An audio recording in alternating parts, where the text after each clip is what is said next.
श्री शिवाय नमस्तभ्यम। हरे कृष्ण। राधे राधे फ्रेंड्स। तो फ्रेंड्स, आज है श्रावण मास का 12वां दिन और आज हम श्रावण मास महत्तम के 12वें अध्याय की कथा सुनेंगे, जिसमें भगवान शिव जी ने हमें श्रावण मास के शुक्ल पक्ष की तृतीय तिथि जो होती है उसके बारे में बतलाया है, और उस दिन जो व्रत करा जाता है उसकी विधि विधान और उसको करने से हमें कौन से पुण्य फलों की प्राप्ति होती है, ये सब बतलाया है। तो फ्रेंड्स, कथा आरंभ करने से पहले आपसे यह विनती करना चाहूँगी कि अगर आप मेरे चैनल पर नए हैं तो प्लीज़ मेरे चैनल को सब्सक्राइब करो, वीडियो अच्छी लगती है तो उसको लाइक करो और अपनी फ्रेंड्स एंड फैमिली के साथ शेयर करना बिल्कुल भी ना भूलें। और फ्रेंड्स, कमेंट्स बॉक्स में हर हर महादेव ज़रूर लिखें, भर दो हर हर महादेव का जयकारे लगा के। और अब हम भगवान श्री गणेश का ध्यान करते हैं और माता पार्वती और भगवान शिव जी का आशीर्वाद लेते हैं और आज की कथा आरंभ करते हैं।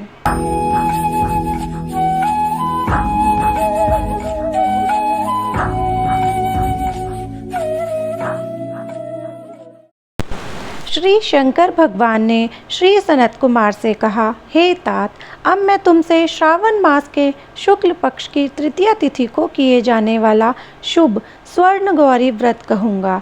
उस दिन साधक को प्रातःकाल उठकर स्नान आदि करके संकल्प करना चाहिए। 16 उपचार से भगवान सदाशिव और पार्वती जी का अर्चन करके यह प्रार्थना करनी चाहिए, हे देवादिदेव महादेव, हे जगतपते, हे सुरोत्तम, मेरी पूजा आप स्वीकार करें।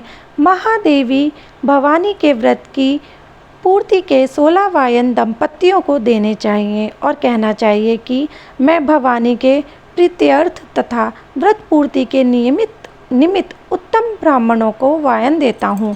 चावलों के आटे से बनाए गए 16 पकवान बांस की 16 टोकरियों में रखकर वस्त्रों से युक्त करके संपत्निक 16 ब्राह्मणों को बुलाकर इस प्रकार निवेदन करना चाहिए, मैं व्रत की संपूर्णता और फल प्राप्त करने के लिए यह वायन देता हूँ। अलंकार आदि से संपन्न पतिव्रत धर्म युक्त शोभन सुवासिनी इसे स्वीकार करें। इस तरह 16 वर्ष, 8 वर्ष, 4 या 1 वर्ष व्रत करके उद्यापन करना चाहिए। अर्चन की समाप्ति पर कथा सुनकर व्यास का अर्चन करना चाहिए। सनत कुमार जी ने भगवान श्री सदाशिव से कहा, प्रभु, इस व्रत को किसने किया था, इसका महात्म्य क्या है, आप यह सब मुझे बतलाइए। भगवान श्री सदाशिव ने कहा, हे ब्रह्मपुत्र, आपने बहुत अच्छी बात पूछी है, मैं सब कुछ तुम्हें बतलाता हूँ। हे महाभाग, यह स्वर्ण गौरी नामक व्रत प्राणियों को धन धान्य से सुखी करने वाला है। प्राचीन काल में सरस्वती के किनारे सुविला नामक की एक प्रसिद्ध नगरी थी। उसमें कुबेर के तुल्य चंद्रप्रभा नाम वाला राजा राज्य करता था। उसकी महादेवी तथा विशाला नाम की 2 अति सुंदर रानियां थीं। उन दोनों में से राजा को बड़ी रानी महादेवी अधिक प्रिय थी। राजा उसे देह प्राण से चाहता था और उस पर जान छिड़कता था। एक दिन राजा शिकार खेलने के लिए वन में गया। वहाँ सिंह, शार्दुल, वाराह, अरना, भैंसे, हाथी आदि का शिकार करके व्यास से व्याकुल हो राजा जंगल में इधर उधर घूमने लगा। घूमते हुए वहाँ पर एक तालाब देखा जो कि भ्रमर, चक्रवाक, कारंडव, पपीहा आदि जीवों तथा रंग बिरंगे विकसित कुमुद उत्पल एवं कमल, मल्लिका, चमेली आदि से युक्त था। उसने तालाब के किनारे जाकर उसका उत्तम जल पिया। उसने देखा कि तालाब के किनारे अप्सराएं गौरी का अर्चन कर रही हैं। उनसे राजा ने पूछा, आप यह क्या कर रही हैं देवी? उन्होंने उत्तर दिया, महाराज, हम स्वर्ण गौरी का व्रत कर रही हैं। यह मनुष्यों को हर प्रकार की संपत्ति प्रदान करता है, आप भी इस व्रत को कीजिए।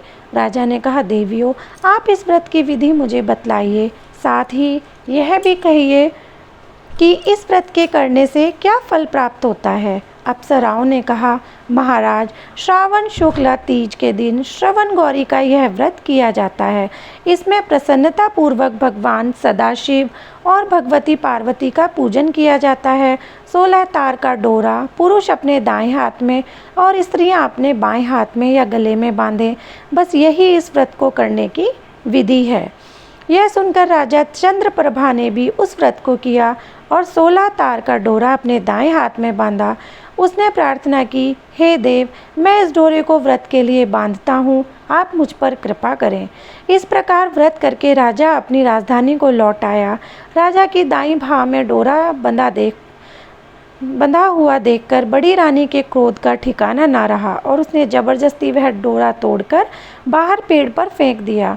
राजा ने उसे बहुत मना किया मगर वह नहीं मानी। उस डोरे के स्पर्श से वह सूखा पेड़ हरा भरा होकर हरे रंग के ताजे पत्तों से संपन्न हो गया। छोटी रानी ने यह सारा हाल देखा। उसने वह टूटा डोरा पेड़ से उतारकर अपनी बाईं भुजा में बांध लिया। बस उस डोरे के प्रभाव से छोटी रानी राजा को सर्वाधिक प्रिय हो गई। इधर बड़ी रानी व्रत का अपमान करने से राजा द्वारा परित्यक्त तथा दुखी होकर वन में चली गई। वन में जाकर उसने महादेवी का ध्यान किया। मुनियों के यहाँ ठहरी। मुनियों ने उसे देखकर कहा, अरे पिशाचिनी, चली जा। वह दुखी होकर घोर जंगल में एक स्थान पर बैठ गई। उसको दुखी देखकर देवी ने दया करके उसे दर्शन दिए। रानी ने देवी को दंडवत प्रणाम किया और इस प्रकार उसकी स्तुति की कि हे देवी, आपकी जय हो, आपको नमस्कार है। हे भक्त वरप्रद, आपकी जय हो। हे शंकर वामांगे, आपकी जय हो। हे मंगल रूपे, आपकी जय हो। इस प्रकार बड़ी रानी ने देवी से वर प्राप्त करके गौरी अर्चन तथा व्रत किया। व्रत के प्रभाव से राजा जंगल में गया और बड़ी रानी को वापस ले आया। देवी के प्रसाद से राजा तथा दोनों रानियों की सभी इच्छाएं पूर्ण हो गई। दोनों रानियों सहित राजा संपूर्ण राज्य का उपभोग कर समृद्धिशाली हो गया। अंत में दोनों पत्नियों सहित राजा शिवलोक को चला गया। शिवजी ने कहा, हे तात, जो शोभना पार्वती का व्रत करता है वह मेरा तथा पार्वती का अत्यंत ही प्रिय हो जाता है। इस लोक में उसको अधिक लक्ष्मी की प्राप्ति होती है और वह अपने शत्रुओं पर विजय प्राप्त करके अंत में शिव के निर्मल लोक को प्राप्त कर लेता है। हे महामुने, तुम अब सावधान होकर इस व्रत की उद्यापन विधि सुनो। शुभ तिथि, शुभ वार, चंद्रबल, ताराबल हो जाने पर मंडप में अष्टदल कमल के ऊपर धान्य, उसके ऊपर घट रखना चाहिए। उस घट के ऊपर 16 पल का बना तांबे का पूर्ण पात्र रखना चाहिए।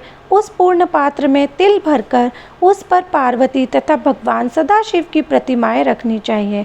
2 श्वेत कपड़े और श्वेत यज्ञोपवीत रखने चाहिए। यथा विधि वेद मंत्रों से पूजन करके रात में जागना चाहिए। अगले दिन प्रातःकाल फिर पूजन करके हवन करना चाहिए। पहले ग्रह होम करना चाहिए और उसके पश्चात आधान होम करना चाहिए। यव मिश्रित तिल को घी में मिलाकर 1000 या 100 प्रधान आहुतियाँ देनी चाहिए। वस्त्र, अलंकार, धेनु आदि से आचार्य की पूजा करनी चाहिए। 16 वायनों को दान करके ब्राह्मणों को भोजन करवाना चाहिए। सप्तनीक 16 ब्राह्मणों को भोजन करवाकर सामर्थ्य के अनुसार दक्षिणा देनी चाहिए। इतना सब कुछ हो जाने के बाद हर्षोल्लास से सगे संबंधियों सहित भोजन करना चाहिए। तो फ्रेंड्स, यहाँ समाप्त होता है हमारा श्रावण मास महत्तम का 12वां अध्याय। और फ्रेंड्स, बस मैं ये आशा करती हूँ कि जो ये मैं अध्याय सुना रही हूँ आप सबको भी, जैसे मुझे सुनाने में बहुत आनंद आता है और आप सबको आशा करती हूँ कि श्रवण करने में भी बहुत आनंद आता होगा। तो बस फ्रेंड्स, अब सिर्फ यही प्रार्थना है जो मैं फिर से करूँगी कि अगर आपको मेरी वीडियोज़ अच्छी लगती हैं तो लाइक करो, शेयर करो और चैनल अगर पहली बार देखा है तो सब्सक्राइब करो। और श्रावण मास महत्तम से जो पहले इसके अध्याय हैं उसकी वीडियो मेरे चैनल पर ऑलरेडी अपलोडेड है। अगर आपने वो नहीं देखी है तो कृपया करके मेरे चैनल पर जाओ और उस वीडियोस को भी देखो और कमेंट बॉक्स में हर हर महादेव ज़रूर से लिखना। और फ्रेंड्स, अब मैं मिलती हूँ आपसे एक नए अध्याय के साथ, एक नई वीडियो के साथ। तब तक के लिए हरे कृष्ण, राधे राधे फ्रेंड्स, हर हर महादेव। वीडियो खत्म हो चुका है। मेरी वीडियो को तो लाइक और शेयर करते नहीं हो। अगर तुम मुझे पसंद करते हो तो चैनल को सब्सक्राइब कर दो।